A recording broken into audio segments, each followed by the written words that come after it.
Today we will be putting queen cells in our nukes that we set out yesterday.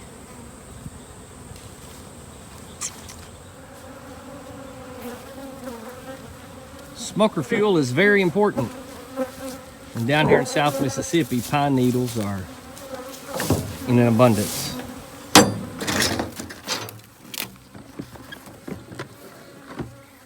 We transport the queen cells in a cooler, and the queen cells are in styrofoam, which holds the cell into place. And we have a hot water bottle to maintain heat, so we can keep the cells warm.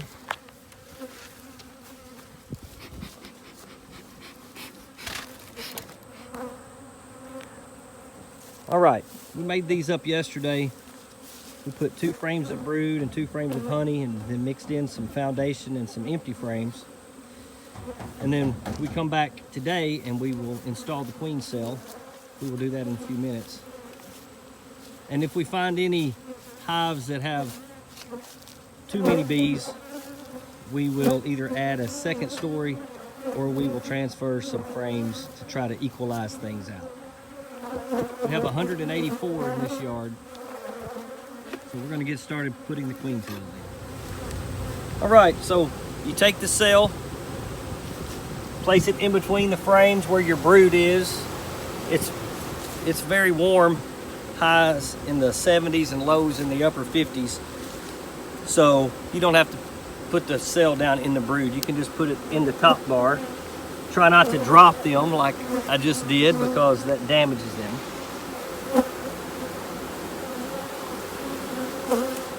Let's look at this cell.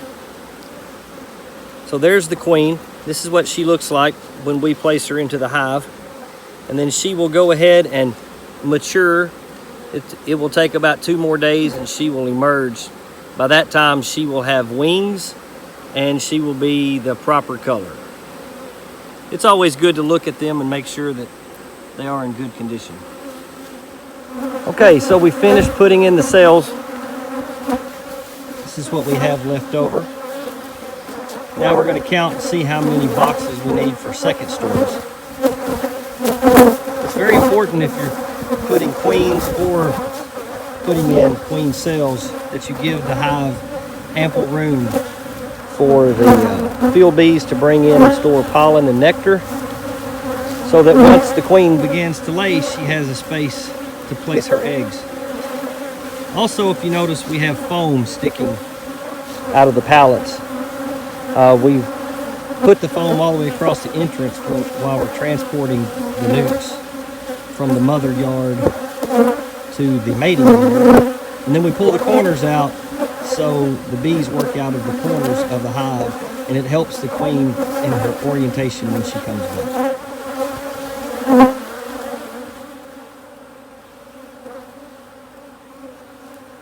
Now it's time to put on the second.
Muggy day down here. It is muggy. All right.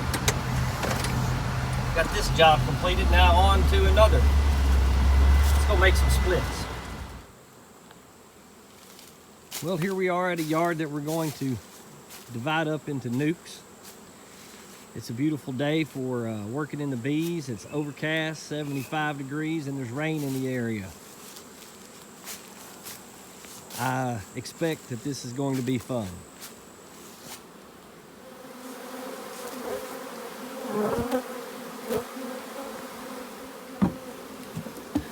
All right, so you have 2 frames of brood.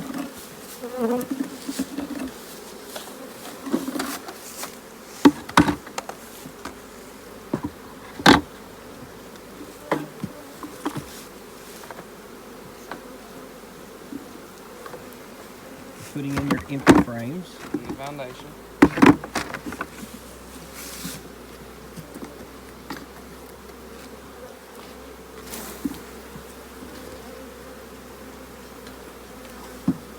Now that has some honey and some eggs.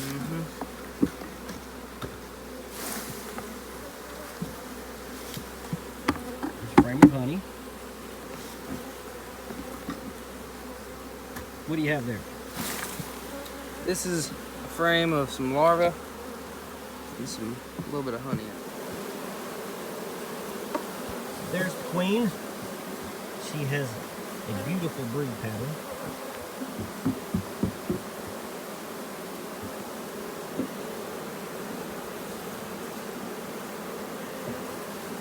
So when we're making splits, if we find the queen as we are going through the hive, we set the frame to the side.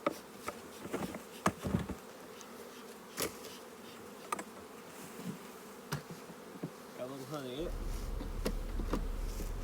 David is going to demonstrate how we make splits in some of our production hives.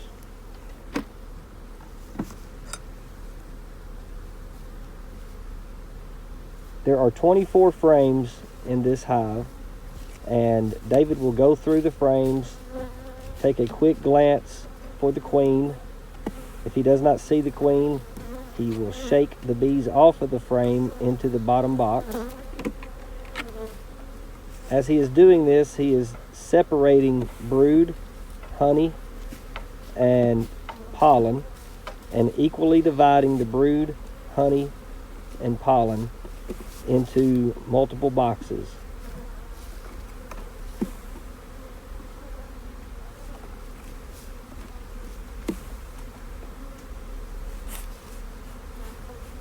As you continue to watch, you will see that he is smoking the hive and continuing to inspect the hive and separate the brood and the honey.